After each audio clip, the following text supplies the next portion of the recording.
আচ্ছা, ভাবুন তো, আপনি আপনার পাড়ার মোড় থেকে বাজারে যেতে অটো ভাড়া দিচ্ছেন প্রতি কিলোমিটারে ১০ টাকা, কিন্তু ভারত যখন কোটি কোটি কিলোমিটার দূরে মঙ্গল গ্রহে মহাকাশযান পাঠালো, তখন প্রতি কিলোমিটারে খরচ কত ছিল জানেন?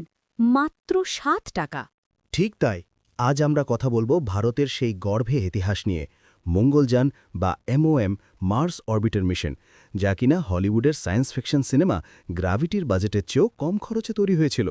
ভাবতে অবাক লাগে, যেখানে আমেরিকা, রাশিয়া বা চীন তাদের প্রথম চেষ্টায় মঙ্গলে পৌঁছাতে ব্যর্থ হয়েছিল, সেখানে ভারত কিভাবে প্রথম সুযোগেই বাজিমাত করল।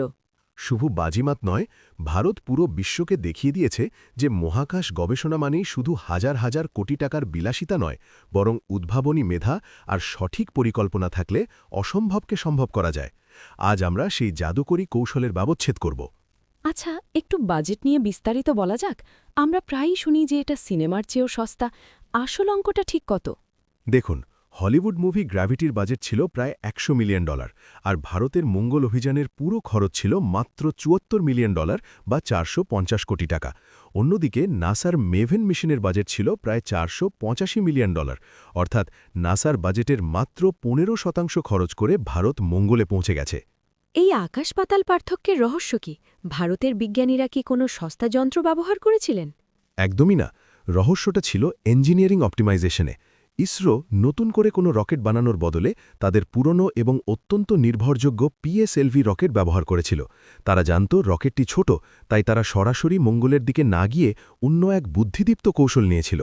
আমি শুনেছি তারা পৃথিবীকে ব্যবহার করে গতি বাড়িয়েছিল। সেটা কিভাবে কাজ করে? একদম ঠিক। একে বলা হয় গ্র্যাভিটি অ্যাসিস্ট বা স্লিংশট কৌশল। যেহেতু আমাদের রকেটের ক্ষমতা কম ছিল, তাই বিজ্ঞানীরা মহাকাশযানটিকে সরাসরি মঙ্গলে না পাঠিয়ে পৃথিবীর কক্ষপথে কয়েক সপ্তাহ ঘুরিয়েছেন। প্রতিবার ঘোরার সময় ইঞ্জিনের ধাক্কায় তার কক্ষপথ বড় করা হয়েছে। শেষে পৃথিবীর অভিকর্ষ বলকে গুলতির মতো ব্যবহার করে সেটিকে সজোরে মঙ্গলের দিকে ছুড়ে দেওয়া হয়েছে। এতে জ্বালানি সাশ্রয় হয়েছে অবিশ্বাস্য পরিমাণে। মঙ্গলে পৌঁছানো তো এক কথা, কিন্তু সেখানে গিয়ে আমাদের এই মঙ্গলযান আসলে কি কাজ করেছিল? মঙ্গলযানের 5টি প্রধান বৈজ্ঞানিক যন্ত্র বা পেলোড ছিল। তার মধ্যে সবথেকে গুরুত্বপূর্ণ ছিল মিথেন সেন্সর ফর মার্স, মঙ্গলের বায়ুমণ্ডলে মিথেন গ্যাস খোঁজা, মানে সেখানে কোনো সময় প্রাণের অস্তিত্ব ছিল কিনা তা জানার চেষ্টা করা। আচ্ছা, মঙ্গলে কি তরল জল পাওয়ার কোনো সম্ভাবনা নিয়ে কাজ হয়েছে? হ্যাঁ, এটা খুব গুরুত্বপূর্ণ পয়েন্ট। মঙ্গলযান মঙ্গলের বায়ুমণ্ডলের ওপরের স্তরে হাইড্রোজেনের পরিমাণ মেপেছে। বিজ্ঞানীরা ধারণা করেন কয়েক কোটি বছর আগে মঙ্গলে প্রচুর পরিমাণে তরল জল ছিল, কিন্তু বায়ুমণ্ডল পাতলা হয়ে যাওয়ায় সেই জল বাষ্প হয়ে মহাকাশে হারিয়ে গেছে। মঙ্গলযান সেই প্রক্রিয়ার তথ্য সংগ্রহ করে, যা বিজ্ঞানীদের বুঝতে সাহায্য করে যে কেন এবং কিভাবে মঙ্গলের জল হারিয়ে গেল। মানে ভারত শুধু কম খরচেই যায়নি, বরং বিশ্বমানের বৈজ্ঞানিক তথ্যও নিয়ে এসেছে। একদম। এর ক্যামেরা বা মার্স কালার ক্যামেরা মঙ্গলের অসাধারণ সব হাই রেজলিউশন ছবি পাঠিয়েছে। এমনকি মঙ্গলের উপগ্রহ ফোবসের খুব কাছ থেকে ছবি তোলাও সম্ভব হয়েছিল। ২০১৪ সালের ২৪শে সেপ্টেম্বর, সেই দিনটার কথা মনে আছে, যখন মঙ্গলযান মঙ্গলের কক্ষপথে ঢুকছিল? সেই মুহূর্তটা ছিল হাড় হিম করা উত্তেজনার। পৃথিবী থেকে মঙ্গলে সিগন্যাল যেতে প্রায় ২০ মিনিট সময় লাগে। অর্থাৎ যদি কোনো কারিগরি সমস্যা হতো, পৃথিবী থেকে কমান্ড দিয়ে তা ঠিক করার সময় ছিল না। মহাকাশযানটিকে সম্পূর্ণ স্বায়ত্তশাসিত বা অটোনোমাস হতে হয়েছিল। সেই সময় যদি ইঞ্জিন চালু না হতো?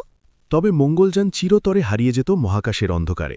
কিন্তু ভারতীয় বিজ্ঞানীরা এতটাই নিখুঁতভাবে প্রোগ্রামিং করেছিলেন যে ৩০০ দিনের দীর্ঘ যাত্রার শেষে ইঞ্জিনটি সফলভাবে জ্বলে ওঠে এবং ভারত মঙ্গলের কক্ষপথে প্রবেশ করে।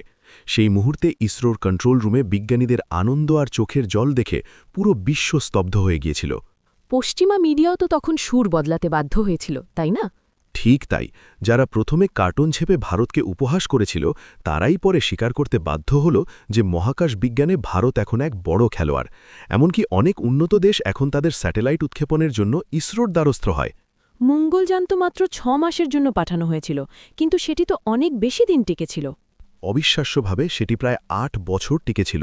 ২০২২ সালে এর ব্যাটারি শেষ হওয়া পর্যন্ত এটি হাজার হাজার তথ্য আর ছবি পাঠিয়েছে। এই মিশনটি ছিল ভারতের আত্মবিশ্বাসের এক নতুন মেরুদণ্ড। আজ ভারত চন্দ্রযান-৩ দিয়ে চাঁদের দক্ষিণ মেরুতে পৌঁছে গেছে, আদিত্য L1 দিয়ে সূর্যের দিকে পাড়ি দিয়েছে। এই সব কিছুর ভিত্তি তো আসলে সেই মঙ্গলযানই ছিল। একদম।